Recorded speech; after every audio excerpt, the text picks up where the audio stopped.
Dear students, जो हम लोगों की भूगोल की श्रृंखला प्रारंभ हुई है उसी के अंतर्गत जो एक बड़ा चैप्टर भू संचलन अर्थ मूवमेंट का हम लोग पढ़ रहे हैं।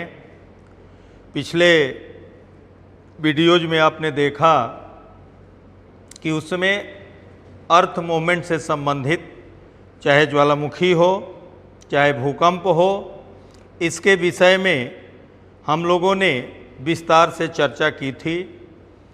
आज हम लोग उसी अर्थ मूवमेंट का जो एक पार्ट है ओरोजेनेटिक मूवमेंट्स यानी पर्वत निर्माणकारी प्रक्रियाएं, पर्वत निर्माणकारी घटनाएं, उसी से संबंधित आज हम लोग चर्चा करेंगे। जहाँ तक पर्वत का सवाल है तो पर्वत निर्माण एक लंबी अवधि में घटित होने वाली प्रक्रिया है। पर्वत धरातल के द्वितीय क्रम के जो लैंडस्केप होते हैं, द्वितीय क्रम के जो स्थल रूप होते हैं, उसके अंतर्गत इनको रखा जाता है। जैसा कि आपको मालूम भी होगा कि महाद्वीप और महासागरों को प्रथम श्रेणी के स्थल रूपों के रूप में चिन्हित किया जाता है, जबकि पर्वत पठार को द्वितीय श्रेणी के स्थल रूपों के रूप में चिन्हित किया जाता है। जहाँ तक पर्वत निर्माण का सवाल है, आप यहाँ देख रहे होंगे ऊपर लिखा हुआ है माउंटेन बिल्डिंग, पर्वत निर्माण। इसके साथ ही साथ एक शब्द लिखा है ओरोजेनी। पर्वत निर्माण के लिए ही ओरोजेनी शब्द का प्रयोग होता है। पहले भी हम लोग चर्चा कर चुके हैं कि ओरोज शब्द ग्रीक भाषा से लिया गया है, जिसका अर्थ ही होता है माउंटेन, पर्वत। जहाँ तक ओरोजेनी शब्द का सवाल है, ओरोजेनी शब्द सबसे पहले एक अमेरिकन जियोलॉजिस्ट हुए थे जिसका नाम था गिलबर्ट। गिलबर्ट ने 1890 ईस्वी में ओरोजेनी शब्द का प्रयोग आल्प्स, रॉकी जैसे मुड़दार पर्वतों के निर्माण की व्याख्या के लिए किया था। उसी समय से हम लोग भी ओरोजेनी शब्द का प्रयोग माउंटेन बिल्डिंग के लिए, पर्वत निर्माण के लिए करते आ रहे हैं। पर्वत निर्माण कई विभिन्न प्रक्रियाओं का परिणाम होता है। सबसे पहले मैं आपको बता दूं कि आखिर पर्वत होते क्या हैं। माउंटेन क्या होता है? माउंटेन या पर्वत धरातल के वे ऊंचे भाग होते हैं जिनकी ऊंचाई कम से कम 600 मीटर हो तथा वे धरातल से 25 से 35 डिग्री का कोण बनाते हों। इसके साथ ही साथ उनमें नुकीली शिखरें पाई जाती हों। कहने का तात्पर्य कि पर्वतों का जो ऊपरी भाग होता है वो कोनिकल फॉर्म में होता है, शंक्वाकार रूप में होता है। अब इसमें आपने देखा दो तीन बातें आई पर्वतों के परिभाषा के अंतर्गत। एक, उसकी ऊंचाई कम से कम 600 मीटर होना चाहिए। दूसरा, धरातल से उसका जो कोण है, उसका जो एंगल है 25 से 35 डिग्री होना चाहिए। और तीसरा जो उसकी विशेषता के रूप में इंगित करता है वो है कि उसका ऊपरी सिरा नुकीला हो। क्योंकि अगर हम कहेंगे कि 600 मीटर वाले सभी ऊंचे भाग को पर्वत कहें तो ये सही नहीं होगा, क्योंकि तिब्बत का पठार जो विश्व का सबसे ऊंचा पठार है, चाहे विश्व की छत कहा जाने वाला पामीर का पठार, उसकी उन पठारों की ऊंचाई 5000 मीटर से भी अधिक है, लेकिन उनको हम पठार कह रहे हैं। जबकि उससे कम ऊंचाई वाले भागों को भी पर्वत कहा जाता है। तो उस समय पर्वत और पठार में सबसे बड़ा जो अंतर है, जो मुख्य अंतर है, वो है उसके ऊपरी सिरे को लेके। पर्वत का ऊपरी सिरा जहां नुकीला होता है, वहीं पठार का ऊपरी भाग सपाट होता है, फ्लैट होता है। यही कारण है कि पठारों को टेबल लैंड भी कहा जाता है। अंतर आपको समझ में आ गया होगा।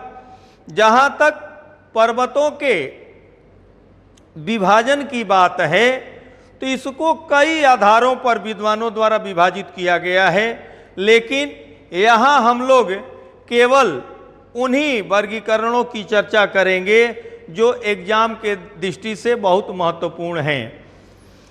एक बात हमेशा ध्यान रखिएगा, वर्तमान परिवेश में जो ऐसे तो पढ़ाई के दो अप्रोच होते हैं, एक होता है नॉलेज ओरिएंटेड और दूसरा होता है एग्जाम ओरिएंटेड।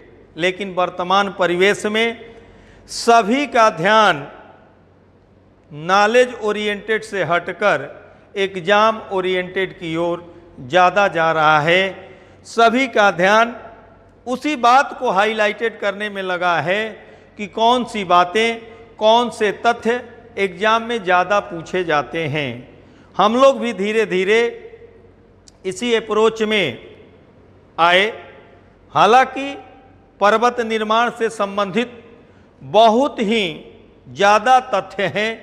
जब हायर क्लासेज को हम लोग पढ़ाते हैं तो उसमें तमाम थ्योरीज भी पढ़ानी पड़ती है, लेकिन चूँकि ये जो वीडियो लेक्चर है ये ओनली फॉर कॉम्पिटिटिव एग्ज़ाम देने वाले बच्चों के लिए ही है, तो उसमें कंपटीशन में कौन कौन से मुख्य तथ्य महत्वपूर्ण हैं पर्वत से संबंधित, उसी बात की हम लोग चर्चा करेंगे।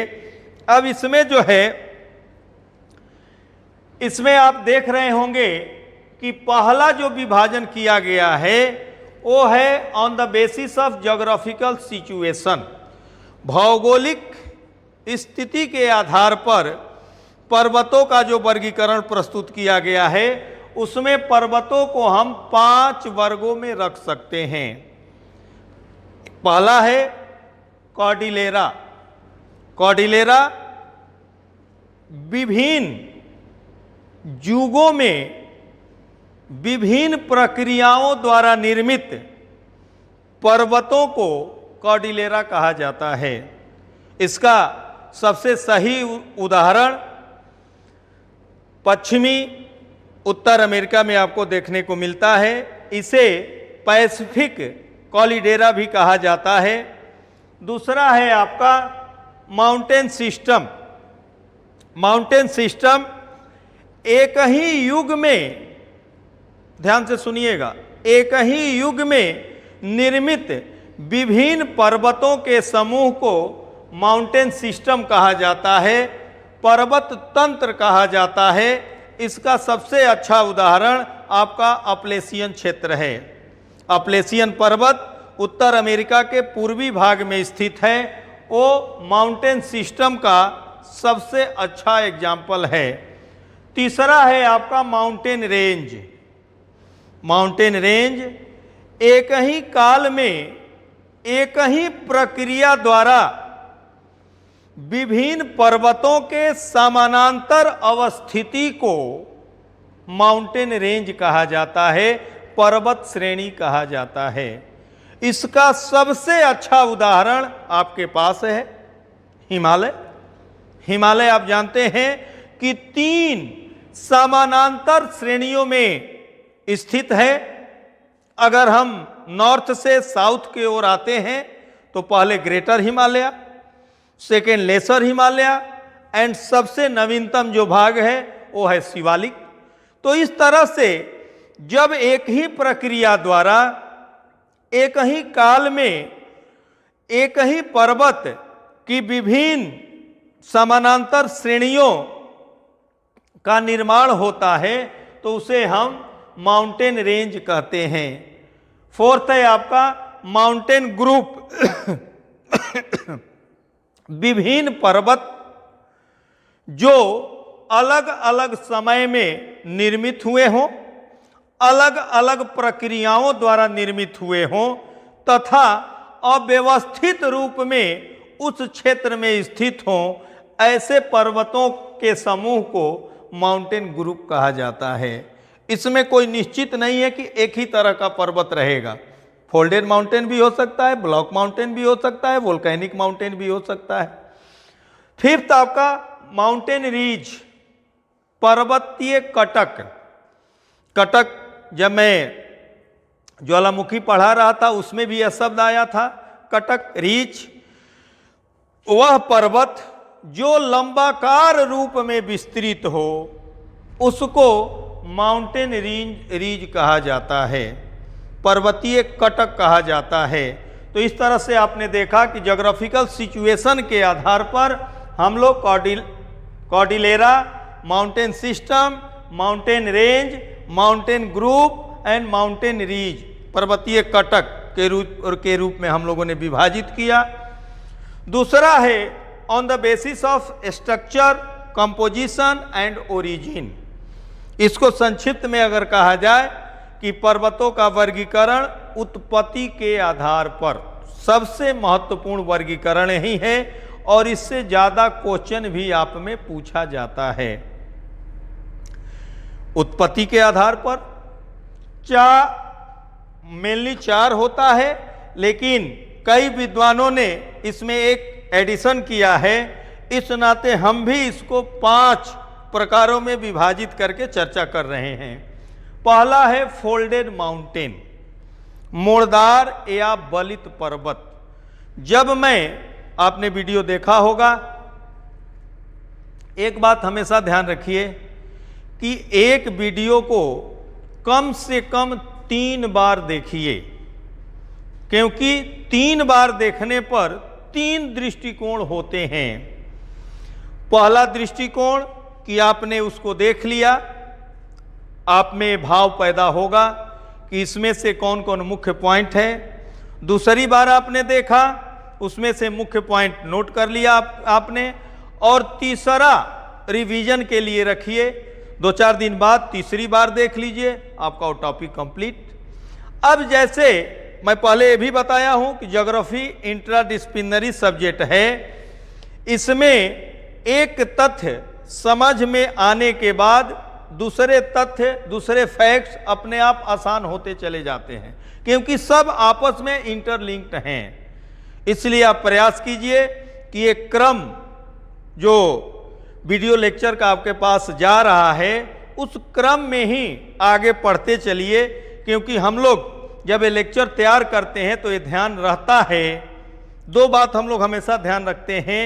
एक कि जो सिस्टमेटिक अप्रोच है उसको अपनाया जाए, और दूसरा किसी भी तरह का डाउट आपके मन में ना हो, किसी भी तरह का कंफ्यूजन आपके मन में ना हो, क्योंकि घर पे बैठ के आप देख रहे हैं, घर पे बैठ के पढ़ रहे हैं, तो अगर कंफ्यूजन होता है तो उसका जो है समाधान थोड़ा सा कठिन हो जाता है। इसलिए आसान शब्दावलियों के साथ, आसान बातों के साथ आपके समक्ष प्रस्तुत किया जाता है। तो आते हैं फोल्डेड माउंटेन। आपको याद होगा कि अर्थ मोमेंट वाले चैप्टर में हमने बताया था कि इस धरातल के अंदर 2 तरह की शक्तियां कार्य करती हैं। एक जो आमने सामने गतिशील होती हैं, जिसे कंप्रेशनल फोर्सेज कहा जाता है, संपीडनात्मक बल कहा जाता है, दबाव मूलक शक्ति कहा जाता है। इसके विपरीत जब विपरीत दिशाओं में शक्तियां कार्य करती हैं, फोर्सेज कार्य करते हैं, तो उसे टेंशनल फोर्सेज कहा जाता है, तनाव मूलक शक्तियां कही जाती हैं।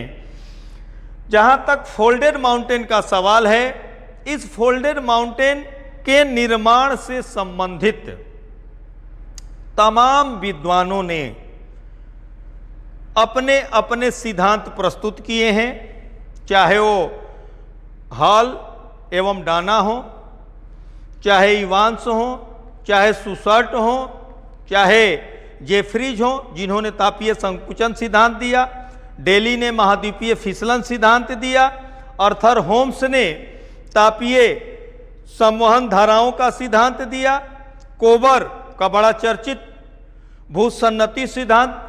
तो इस तरह से तमाम सिद्धांत इसके निर्माण से संबंधित दिए गए हैं, लेकिन इस क्लास में इतनी डिटेल की आवश्यकता नहीं है।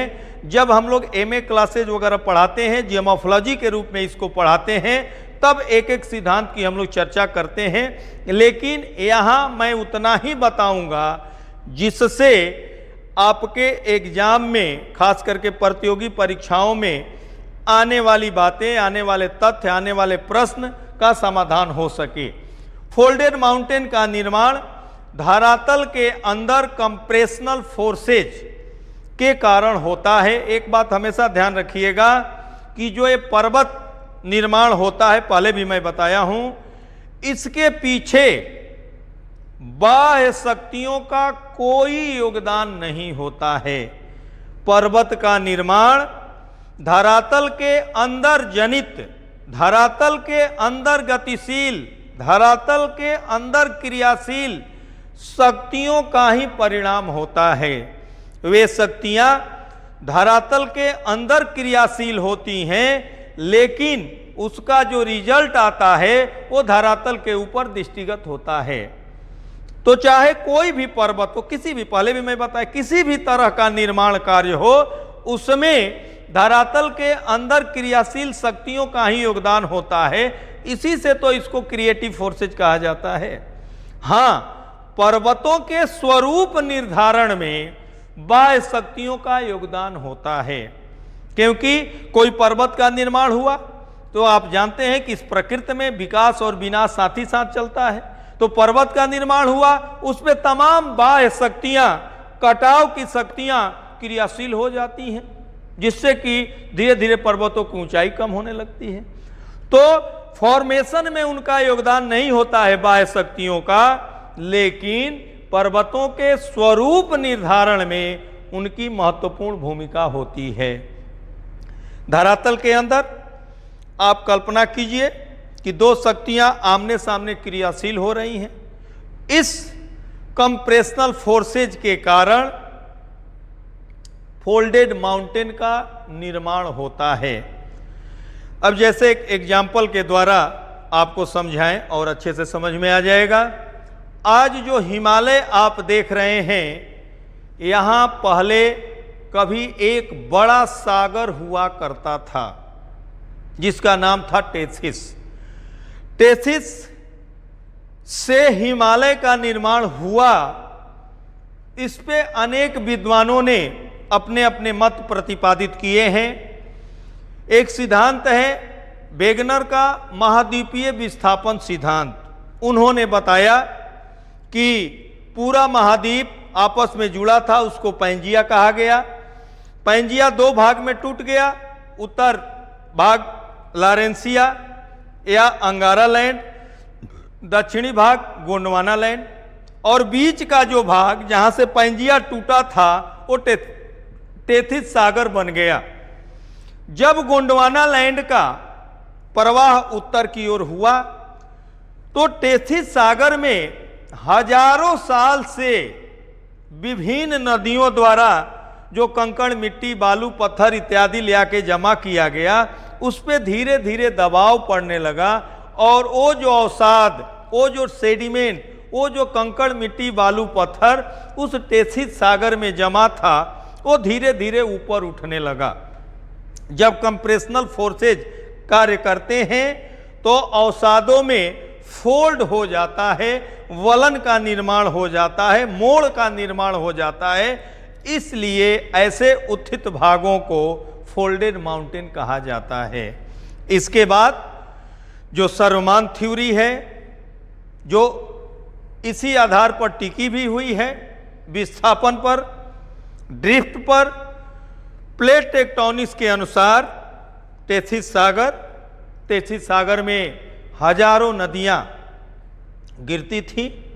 और ये टेथिस सागर, थोड़ा सा वर्ल्ड मैप पे अगर आपको ध्यान होगा तो भूमध्य सागर से लेकर आप चले आइए बंगाल की खाड़ी तक, ये पूरा जो है टेथिस सागर का विस्तार था। अब इसमें हजारों लाखों वर्षों तक विभिन्न नदियों द्वारा, आप कल्पना कीजिए कितना अवसाद, कितना कंकड़ मिट्टी बालू पत्थर इत्यादि ला के जमा किया गया होगा। धीरे धीरे अफ्रीकन प्लेट और इंडियन प्लेट का मूवमेंट उत्तर के तरफ होता है और टेथिस सागर में जमा हुए अवसादों पर दबाव पड़ना प्रारंभ हो जाता है। जैसे जैसे दबाव पड़ता गया, टेथिस सागर में जमा मालवा, जमा अवसाद, जमा सेडिमेंट्स धीरे धीरे ऊपर उठने लगा। इससे हिमालय पर्वत का निर्माण तो हुआ ही हुआ, भूमध्य सागर से लेकर और बंगाल की खाड़ी तक मुड़दार पर्वतों की एक श्रृंखला निर्मित हो गई। अगर हम भूमध्य सागर से चलते हैं तो टर्की मिलेगा आपको। टर्की में जाग्रोस, पोंटिक, आगे चले जाइए किरथर, सुलेमान, हिंदुकुश, फिर आप अपने यहाँ चले आइए काराकोरम, इसके बाद हिमालयन रेंज, फिर बंगाल की खाड़ी तक चले जाइए जहाँ भारत और म्यांमार की सीमा निर्धारित होती है। वहाँ 3 पहाड़ियाँ लुसाई, पटकोई और अर्कानियोमा। अर्कानियोमा हालांकि म्यांमार में है, लेकिन उससे भारत और म्यांमार की सीमा निर्धारित होती है। तो कहने का तात्पर्य कि इस टेथिस सागर के जगह अब मुड़दार पर्वतों की श्रृंखला निर्मित हो गई, जिसमें ये सभी पर्वत विस्तृत हैं। हिमालय के निर्माण में इंडियन प्लेट दक्षिण से और यूरेशियन प्लेट उत्तर से आपस में मिलने के बाद चूंकि इंडियन प्लेट पुराने गोंडवाना लैंड की भाग थी, इसलिए उसका घनत्व अधिक था। घनत्व अधिक होने के कारण वो यूरेशियन प्लेट की तुलना में भारी प्लेट थी। यही कारण है कि यूरेशियन प्लेट के नीचे इंडियन प्लेट का अभिसरण हुआ। प्लेटों के नीचे जाने की प्रक्रिया को क्षेपण कहा जाता है, सबडक्शन कहा जाता है। और जैसे जैसे भारतीय प्लेट नीचे की तरफ गई, उसमें 2 कार्य हुआ। एक तो प्लेटों के किनारे वाले भाग में जो पदार्थ थे उसमें, और साथ ही साथ जो टेथिस सागर में जमा विभिन्न तरह के पदार्थ थे उस पर, दोनों पर दबाव पड़ा और जिससे जो है उसमें वलन का निर्माण हुआ। और धीरे धीरे करके ग्रेटर हिमालय, उसके बाद मिडिल या लेसर हिमालय, एंड देन सबसे लोएस्ट पार्ट, सबसे नवीनतम पार्ट शिवालिक का निर्माण हुआ। तो इस तरह से आप कह सकते हैं कि धरातल के अंदर गतिशील या क्रियाशील संपीडनात्मक बल, कंप्रेशनल फोर्सेस से फोल्डेड माउंटेन का निर्माण होता है। इसके एग्जाम्पल आपसे पूछता है। एग्जाम्पल के तौर पर आप हिमालय, क्यूनलुन, आल्प्स, यूराल, उत्तर अमेरिका में रॉकी, दक्षिण अमेरिका का एंडीज, अफ्रीका का एटलस, ये सभी पर्वत आपके मुड़दार पर्वतों के उदाहरण हैं। इसको याद करना बहुत आवश्यक है। अब इसमें जो फोल्ड का निर्माण होता है, जो बलन का निर्माण होता है, इसमें 2 भाग आपको दिखाई दे रहे होंगे। एक भाग जो ऊपर उठा हुआ है और दूसरा भाग जो नीचे गया है। ऊपर उठे भाग को एंटीक्लाइन कहा जाता है और नीचे वाले भाग को सिनक्लाइन कहा जाता है। तो हमेशा ध्यान रखिएगा। अब आप कल्पना कीजिए कि इधर से कोई शक्ति कार्य कर रही है, इधर से कोई शक्ति कार्य कर रही है। कंप्रेशनल फोर्सेज गतिशील है। कभी कभी क्या होता है कि इन चट्टानों पर कंप्रेशन का प्रभाव इतना तीव्र गति से घटता है, यानी दबाव इतनी तीव्रता के साथ उस पर पड़ता है कि चट्टानें मुड़कर टूट जाती हैं और टूटने के बाद वो कई किलोमीटर तक चली जाती हैं, जहां पता करना मुश्किल होता है कि चट्टान आई कहां से। तो ऐसे कंप्रेशन के बाद वलन के बाद टूटी हुई चट्टानों के टुकड़ों को, टुकड़ा इतना, टुकड़ा कहने का मतलब इतना छोटा नहीं, बहुत बड़े बड़े, तो चट्टान, टूटी हुई चट्टानों को नापे, या हिंदी में इसे ग्रीवा खंड कहा जाता है। ये ध्यान रखिएगा, कभी कभी पूछ देता है। तो इसमें 3 शब्द, एंटीक्लाइन मोड़ का ऊपरी भाग, सिनक्लाइन मोड़ का नीचे वाला भाग, और नापे या ग्रीवा खंड। अगर चट्टानें अत्यधिक कंप्रेशन से टूट जाती हैं तो उसे ग्रीवा खंड कहा जाता है। तो इस तरह से फोल्डेड माउंटेन आपने देखा। सेकेंड है आपका ब्लॉक माउंटेन, ब्लॉक पर्वत। इसे भ्रंशोथ पर्वत भी हिंदी में कहा जाता है, या हिंदी में ब्लॉक माउंटेन भी, ब्लॉक पर्वत भी कहा जाता है, ध्यान रखिएगा। अब इसमें जहां आपने देखा कि फोल्डेड माउंटेन का निर्माण कंप्रेशनल फोर्सेज के कारण होता है, वहीं उसके विपरीत जो ब्लॉक माउंटेन का निर्माण होता है, ब्लॉक पर्वत का निर्माण होता है, वो टेंशनल फोर्सेज के कारण होता है। विपरीत दिशा में धरातल के अंदर शक्तियां क्रियाशील हुई, क्रियाशील होने के बाद चट्टानों में खिंचाव हुआ। अब इससे चट्टानें टूट जाती हैं।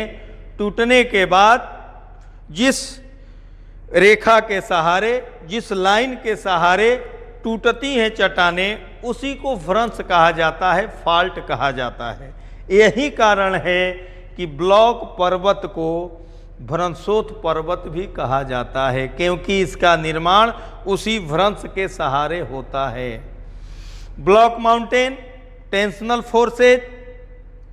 अब इस टेंशनल फोर्सेज में चट्टानों के टूटने के बाद एक भाग ऊपर चला जाता है, दूसरा भाग नीचे चला जाता है।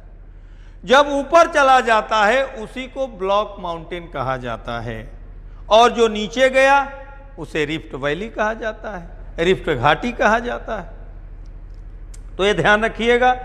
अब इसमें भी एक टेक्निकल पॉइंट है। इसमें कभी कभी क्या होता है कि पूरा स्थल, उसका बीच का भाग टेंशनल फोर्सेज के आंतरिक भाग में खिंचाव के कारण बीच का भाग ऊपर उठ जाता है।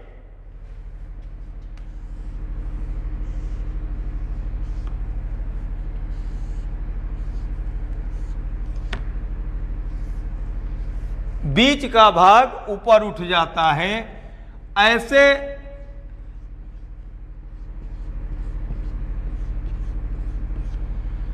ऐसे ऊपर उठे भाग को, ब्लॉक पर्वत का ही भाग है लेकिन नाम चेंज हो जाता है, इसको कहा जाता है हॉस्ट। हिंदी में भी हॉस्ट कहा जाता है। तो ये ध्यान रखिएगा कि अगर टेंशनल फोर्सेज के कारण, अगर तनाव मूलक शक्ति के कारण धरातल के बीच का कोई भाग ऊपर उठ गया, उसे हम हॉस्ट कहेंगे। वो भी ब्लॉक पर्वत का ही एक रूप है। लेकिन इसके विपरीत अगर टेंशनल फोर्सेज के कारण, अगर टेंशनल फोर्सेज के कारण बीच का भाग नीचे चला गया, बीच का भाग नीचे चला गया, तो दोनों तरफ ऊपर उठे भाग को ब्लॉक पर्वत कहते हैं, भ्रंशोथ पर्वत कहते हैं। और जो बीच का भाग घाटी बना, इसे रिफ्ट वैली कहा जाता है। तो ये ध्यान रखिएगा, होस्ट और रिफ्ट वैली, ब्लॉक माउंटेन में अंतर। जैसे राइन घाटी का नाम सुना होगा, उसके दोनों तरफ ब्लॉक माउंटेन है। तो कहने का तात्पर्य कि टेंशनल फोर्सेज के कारण ब्लॉक पर्वत का निर्माण होता है। तीसरा है आपका डोम पर्वत, गुंबदाकार पर्वत।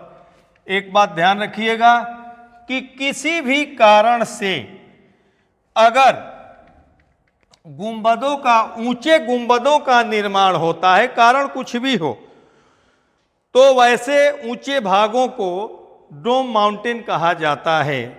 इसका निर्माण किसी धरातलीय भाग में मोड़ के कारण, कोई धरातलीय भाग ऊपर उठ गया, फोल्ड हुआ, कोई धरातलीय भाग ऊपर उठ गया, उससे भी गुंबदाकार पर्वत बन सकता है। कहीं वोल्केनिक इरुप्शन हुआ, उससे लावा निकला और उस लावा का जमाव हो गया, उससे भी आपका गुंबदाकार पर्वत बन सकता है।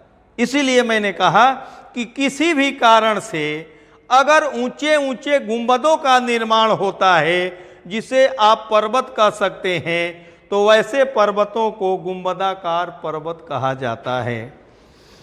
वोल्केनिक माउंटेन, वोल्केनिक माउंटेन, एक सेकेंड, इसका एग्जाम्पल मैं भूल गया था देना, ब्लॉक माउंटेन का। ब्लॉक माउंटेन जहां तक सवाल है ब्लॉक माउंटेन में आपका वासजेज, ब्लैक फॉरेस्ट, हार्ज पर्वत, सियरा नेवादा, ये सभी पर्वत जो हैं, आपके भारत में भी दो इसके उदाहरण हैं, चाहे वो विंध्यन पर्वत हो, चाहे सतपुड़ा पर्वत हो। इन सभी पर्वतों का जो निर्माण हुआ है इसी टेंशनल फोर्सेज के कारण हुआ है। इस नाते ये सभी, चाहे वासजेज हो, ब्लैक फॉरेस्ट हो, हार्स्ट पर्वत हो, चाहे आपका सियरा नेवादा हो, चाहे आपका विंध्य पर्वत हो, चाहे आपका सतपुड़ा हो, ये सभी पर्वत ब्लॉक पर्वत का उदाहरण हैं। अब इसमें क्वेश्चन कभी कभी आपसे पूछता है कि विश्व का सबसे विस्तृत मतलब अधिक क्षेत्रफल वाला कौन सा ब्लॉक पर्वत है। उसका उदाहरण अभी मैंने बताया था, सियरा नेवादा। सियरा नेवादा विश्व का सबसे अधिक क्षेत्रफल वाला ब्लॉक पर्वत है। सियरा नेवादा आपके यूएसए के कैलिफोर्निया स्टेट का नाम सुना होगा आपने, उसी कैलिफोर्निया में है। तो अभी तक आपने फोल्डेड माउंटेन कंप्रेशन के कारण, ब्लॉक माउंटेन टेंशन के कारण, डोम पदार्थों के जमाव के कारण, वोल्केनिक माउंटेन ज्वालामुखी पर्वत। ज्वालामुखी पर्वत, इसमें ज़्यादा कुछ बताने का है नहीं। ज्वालामुखी उद्गार हुआ, अनवरत उद्गार के बाद लावा मैग्मा सब धरातल पे आते रहे, तमाम तरह के पदार्थ आकर जमा होते रहे, धीरे धीरे जमा होते होते ऊंचाई बढ़ती गई और अंततः पर्वत का निर्माण हो गया। तो ज्वालामुखी से निर्मित, ज्वालामुखी क्रिया से निर्मित पर्वतों को ज्वालामुखी पर्वत कहते हैं। जैसे जापान का पवित्र पर्वत जिसे आप कहते हो फ्यूजियामा, विसुवियस इटली का, सस्ता, रेनियर, हुड, ये तीनों जो पर्वत हैं ये आपके यूएसए में है। तो कहने का मतलब है कि ये सभी पर्वतों का निर्माण ज्वालामुखी उद्गार से हुआ है। रेसिडुअल माउंटेन, अवशिष्ट पर्वत, विभिन्न, पहले ही स्टार्टिंग में ही मैंने बताया था कि जैसे ही ऊंचाई बढ़ती है उस पर बाह्य शक्तियां भी क्रियाशील हो जाती हैं, जिससे कटाव, तोड़ने फोड़ने की क्रिया भी साथ साथ चलती रहती है।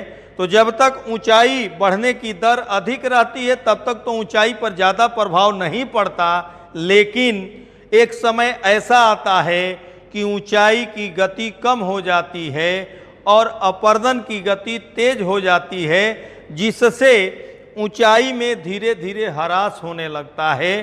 तो ऐसे शेष बचे पर्वतों को अवशिष्ट पर्वत कहते हैं। ये इसका सबसे सही उदाहरण आपके यहाँ ही है, अवशिष्ट पर्वत का अरावली, जिसे आप भारत का सबसे प्राचीन पर्वत कहते हैं। अरावली पर्वत एक समय बहुत ऊंचा मुड़दार पर्वत हुआ करता था, लेकिन बाह्य शक्तियों के प्रभाव में धीरे धीरे कटाव की क्रिया हुई और उस कटाव की क्रिया के कारण वो कट छट कर अब पहाड़ियों के रूप में मौजूद है। तो अवशिष्ट पर्वत का सबसे सही उदाहरण जो है आपका अरावली पर्वत है। जो भी पर्वत पुराने हैं वो अब कटे फटे रूप में हमारे सामने मौजूद हैं और वो सभी इस अवशिष्ट पर्वत का एग्जाम्पल हो जाएंगे। तो अभी आपने देखा पर्वतों का वर्गीकरण ज्योग्राफिकल सिचुएशन के अनुसार एंड ओरिजिन के आधार पर, यानी उत्पत्ति के आधार पर। एक और आधार है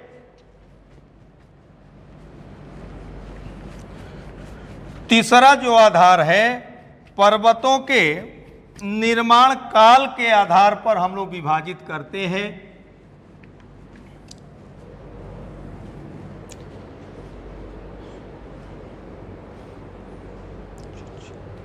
फर्स्ट चर्चियन पर्वत, सेकेंड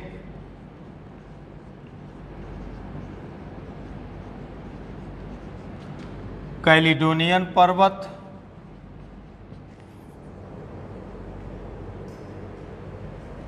तीसरा हर्सिनियन पर्वत एंड फोर्थ अल्पाइन पर्वत।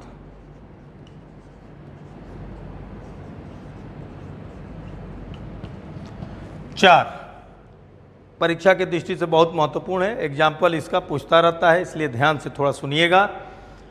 निर्माण काल के आधार पर पर्वतों को चार भागों में हम लोगों ने विभाजित किया। पहला है चर्चियन पर्वत। ये सबसे प्राचीनतम इस धरातल पर होने वाली पर्वत निर्माणकारी घटना थी। इसमें विश्व के ऐसे पर्वतों को सम्मिलित करते हैं जो सबसे प्राचीन समय में बने हैं। सबसे प्राचीन कहने का मतलब अगर भौगोलिक भाषा में कहा जाए तो चर्चियन पर्वत का निर्माण या तो कैम्ब्रियन काल में हुआ है या प्री कैम्ब्रियन काल में हुआ है। ध्यान से सुनिएगा, ये जो कैम्ब्रियन और प्री कैम्ब्रियन की बात हम कर रहे हैं, तो कैम्ब्रियन और प्री कैम्ब्रियन जो है, ये जैसे आप सतयुग, द्वापर, त्रेता, इस तरह से युगों की बात आपको मालूम होगी। भौगोलिक रूप से भी इस भूगर्भिक कालक्रम को निर्धारित किया गया है। उसी में से जो मैं अभी नाम बताऊंगा, उसी में से ये अलग अलग युगों का नाम है, अलग अलग कालों का नाम है। तो उसमें से कैम्ब्रियन या प्री कैम्ब्रियन युग में चर्चियन पर्वत निर्माणकारी घटना हुई थी। यही कारण है कि इन पर्वतों को चर्चियन पर्वत कहते हैं। इसमें आपका उदाहरण के रूप में अल्गोमन पर्वत, किरलालियन पर्वत, ये दोनों पर्वत यूएसए में है। आपका अरावली पर्वत, ये सभी चर्चियन पर्वत के उदाहरण हैं। दूसरा आपका जो है कैलिडोनियन पर्वत, इसका जो निर्माण हुआ है सिलूरियन और डोमिनियन शक, सिलूरियन और डोमिनियन शक में कैलिडोनियन पर्वत का निर्माण हुआ है। इसमें स्कैंडिनेवियन पर्वतों को सम्मिलित करते हैं। स्कैंडिनेवियन शब्द आया तो आपको दिक्कत हो रही होगी समझने में। स्कैंडिनेविया में 3 देश सम्मिलित हैं, नॉर्वे, स्वीडन और फिनलैंड। नॉर्वे, स्वीडन और फिनलैंड को सम्मिलित रूप से स्कैंडिनेवियन कंट्रीज कहा जाता है। तो वहाँ पर जो प्राचीन काल में निर्मित पर्वत हैं वो आपके कैलिडोनियन पर्वत के उदाहरण हैं, जिनका निर्माण सिलूरियन एवं डोमिनियन युग में हुआ था। इसके साथ ही साथ आपके यहाँ के भी 2 पर्वत ऐसे हैं, विंध्य पर्वत और सतपुड़ा पर्वत, जिसका निर्माण कैलिडोनियन काल में हुआ था, अर्थात सिलूरियन और डोमिनियन युग में हुआ था। उस समय के पर्वत निर्माणकारी घटना को कैलिडोनियन घटना कहा जाता है और वैसे पर्वतों को कैलिडोनियन पर्वत कहा जाता है। तो चर्चियन में आपने देख लिया, चाहे वो अल्गोमन हो, चाहे आपका अरावली हो, चाहे किलारियन हो। कैलिडोनियन में आपने देखा स्कैंडिनेवियन पर्वत और आपका विंध्य और सतपुड़ा पर्वत। उसके बाद हार्सिनियन पर्वत। हार्सिनियन पर्वत में चाहे वो वासजेज हो या आल्प्स का आंतरिक भाग आल्प्स पर्वत हो या यूराल पर्वत हो, अमेरिका का यूएसए का अपलेशियन पर्वत हो, ये सभी पर्वतों का निर्माण हार्सिनियन युग में हुआ था, हार्सिनियन पर्वत के रूप में हुआ था। हार्सिनियन पर्वत निर्माणकारी घटना से हुआ था, इसलिए इन सभी पर्वतों को इस श्रेणी में रखा जाता है। इस हार्सिनियन पर्वत का युग बता दें, इसका निर्माण पर्मियन युग में हुआ था। ध्यान रखिएगा, युग का भी कभी कभी पूछ देता है क्वेश्चन, खास करके पीसीएस और सिविल में।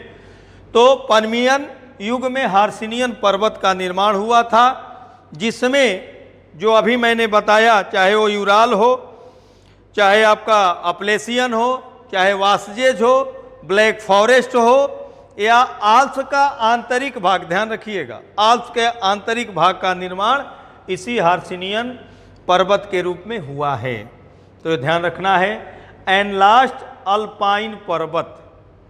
अल्पाइन पर्वत सबसे नवीनतम युग है। इसका निर्माण, अल्पाइन युग के पर्वतों का निर्माण क्रिटेशियस युग से लेकर प्लीस्टोसीन युग तक हुआ है। क्रिटेशियस से लेकर प्लीस्टोसीन युग तक अल्पाइन पर्वतों का निर्माण हुआ है। इसमें विश्व के जितने भी नवीनतम मोड़दार पर्वत हैं, न्यू फोल्डेड माउंटेन हैं, सब इसी अल्पाइन पर्वत के अंतर्गत आते हैं। अब इसमें आप हर एक महादेश से ले लीजिए, एशिया से हिमालय को ले लीजिए, यूरोप से यूराल को ले लीजिए, उत्तर अमेरिका से रॉकी को ले लीजिए, दक्षिण अमेरिका से एंडीज को ले लीजिए, अफ्रीका से एटलस को ये ले लीजिए। ये सभी नवीन मोड़दार पर्वतों का निर्माण इसी अल्पाइन पर्वत के रूप में हुआ है, अर्थात क्रिटेशियस से लेकर प्लीस्टोसीन युग तक हुआ है। और भूकंप वाले चैप्टर में मैं बताया था कि ये अल्पाइन पर्वतीय क्षेत्र अर्थात नवीन मोड़दार पर्वतों का क्षेत्र, चूंकि अभी इनकी निर्माण प्रक्रिया जारी है, इसलिए भूकंप की दृष्टि से ये सभी अल्पाइन पर्वतों के क्षेत्र, नवीन वलित या मोड़दार पर्वतों के क्षेत्र भूकंप की दृष्टि से बड़ा ही संवेदनशील होते हैं। तो इस तरह से तीन आधारों पर आपने पर्वतों का वर्गीकरण देखा। अब एक दो बात और आपको बताएं। अगर आप कहते हैं कि पर्वत द्वितीय क्रम के स्थल रूप हैं, इससे क्वेश्चन कभी कभी ये पूछता है, जैसे ऊंचाई के अनुसार पूछेगा तो सबसे ऊंचा कौन है भाई, तो आप तुरंत बताएंगे हिमालय। लेकिन कभी कभी लंबाई के अनुसार क्वेश्चन पूछता है, पीसीएस में एक दो बार पूछा भी है। तो लंबाई में सबसे लंबा पर्वत एंडीज, जो क्रम पूछा था वहीं मैं आपसे बता दे रहा हूं। एंडीज, उसमें क्रम दिया था, सही क्रम कौन है। एंडीज के बाद रॉकी, रॉकी के बाद आपका ग्रेट डिवाइडिंग रेंज जो ऑस्ट्रेलिया में है, और तब हिमालय का नंबर आता है। हालांकि क्रम चेंज भी हो सकता है, लेकिन जो क्वेश्चन आया था, चूंकि ये इंपॉर्टेंट पर्वत श्रेणियां हैं, तो इन चारों में सबसे लंबा एंडीज, एंडीज के बाद रॉकी, रॉकी के बाद great dividing range in Australia, and fourth number पर आपका हिमालय है। लेकिन ऊंचाई जहाँ तक सवाल है, अगर ऊंचाई पूछता है तो आप हिमालय को सबसे ऊंचा कहेंगे। और अगर हम एक और जो प्योर जीके आधारित बात है, अगर हम महाद्वीपों के आधार पर इनकी चर्चा करें तो सबसे जो है ऊंचा, आपको मालूम ही है, सबसे ऊंचाई वाला पर्वत हिमालय। हिमालय में भी अगर पूछ दिया जाए कि सबसे ऊंची चोटी, सामान्य आप सबको मालूम है माउंट एवरेस्ट कहाँ स्थित है? नेपाल, तिब्बत, एशिया का हो गया। उसके बाद साउथ अमेरिका का एकांकागुआ का नाम सुना होगा। साउथ अमेरिका की सबसे ऊंची चोटी एकांकागुआ है, और ऊंचाई के आधार पर भी अगर महादेश वाइज करें तो पहला माउंट एवरेस्ट एशिया का, एकांकागुआ सेकेंड नंबर पे आ जाएगा महादेश वाइज, ध्यान रखिएगा, कंफ्यूजन नहीं होना चाहिए। आपका दक्षिण अमेरिका का, उसके बाद जो है माउंट मैकिनले, माउंट मैकिनले जिसका लोकेशन, जिसकी अवस्थिति अलास्का में है, उत्तर अमेरिका की सबसे ऊंची चोटी। जहां तक अफ्रीका का सवाल है, अफ्रीका में सबसे ऊंचतम जो बिंदु है, हाईएस्ट पॉइंट है, या कहिए कि सबसे ऊंचा जो पर्वत है वो है तंजानिया में स्थित किलीमंजारो, किलीमंजारो। उसके बाद यूरोप का नंबर आता है। यूरोप में एल्ब्रुस पर्वत जो रूस में स्थित है, यूरोप का सबसे ऊंचा पर्वत है। इसी तरह आपका अंटार्कटिका में Vinson Massif, Vinson Massif Antarctica का सबसे ऊंचा पर्वत है। और लास्ट ऑस्ट्रेलिया में अगर सबसे ऊंचाई वाला भाग है वो है ग्रेट डिवाइडिंग रेंज की ही सर्वोच्च चोटी, जिसका नाम है कोस्युस्को। कोस्युस्को ऑस्ट्रेलिया की सबसे ऊंची चोटी है। तो ये जो क्रम बताया मैंने, माउंट एवरेस्ट एशिया, एकांकागुआ आपका साउथ अमेरिका, माउंट मैकिनले उत्तरी America, Kilimanjaro Africa, Mount Elbrus Europe, Vinson Massif Antarctica और कोस्युस्को ऑस्ट्रेलिया। तो ये है आपका क्रम महादेश वाइज। अगर क्वेश्चन पूछता है तो इसको ध्यान रखिएगा। इसमें विशेष रूप से आपको जो याद करना है वो जितना मैंने बताया उसमें एग्जाम्पल, फोल्डेड माउंटेन के एग्जाम्पल कौन कौन है और किस देश में है, ब्लॉक माउंटेन के एग्जाम्पल कौन कौन से हैं, किस देश में हैं, इन बातों को आपको याद रखना होगा। साथ ही साथ एक कालक्रम के आधार पर जो विभाजन किया गया है पर्वतों का, ये भी परीक्षा की दृष्टि से बहुत ही महत्वपूर्ण है। एक बात और बता दें आपको, जो उस समय चूँकि लंबी चर्चा हो जाती इसलिए दो तीन बातें और केवल संक्षिप्त में आपको बता दें। इससे धरातल के 26% भाग पर पर्वतों का विस्तार मिलता है, एक पॉइंट।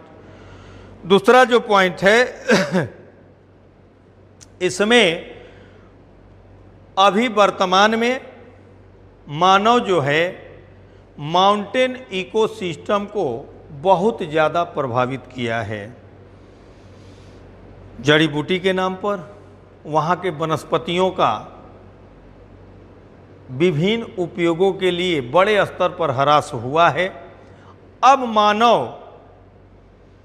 उसको बैलेंस करने के लिए दूसरे क्षेत्र से पेड़ पौधों को चाह रहा है कि वहाँ एडजस्ट किया जाए, लेकिन आपको मालूम ही है कि सभी वनस्पतियों के अलग अलग एसेंशियल कंडीशंस होते हैं, अलग अलग फेवरेबल क्लाइमेटिक कंडीशंस होते हैं, तो उसमें दिक्कतें आ रही हैं, जिससे नित्य प्रति माउंटेन इकोसिस्टम से वेजिटेशन कवर क्षेत्र दिनों पर दिन ह्रासित होता जा रहा है। इसका उदाहरण आप देख सकते हैं भारत में ही किसी भी क्षेत्र में एक आदर्श रूप में कम से कम 33% वन क्षेत्र होने चाहिए, लेकिन भारत में 21 से 22% वन क्षेत्र है।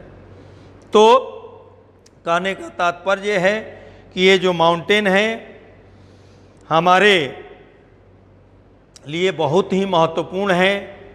अब जब हम भारत का भूगोल पढ़ेंगे तो उस समय आप देखिएगा हिमालय की कितनी उपयोगिता है भारत के लिए, उस समय हम लोग चर्चा करेंगे इस बात का। तो आप जैसा कि मैंने बताया एक वीडियो को 3 बार जरूर देखिए, 3 बार देखेंगे 3 दृष्टिकोण होगा और ये बातें एकदम कंफर्म हो जाएंगी। अब फिर इसी के साथ इस श्रृंखला को आगे बढ़ाते हुए अगले वीडियो लेक्चर में मिलेंगे।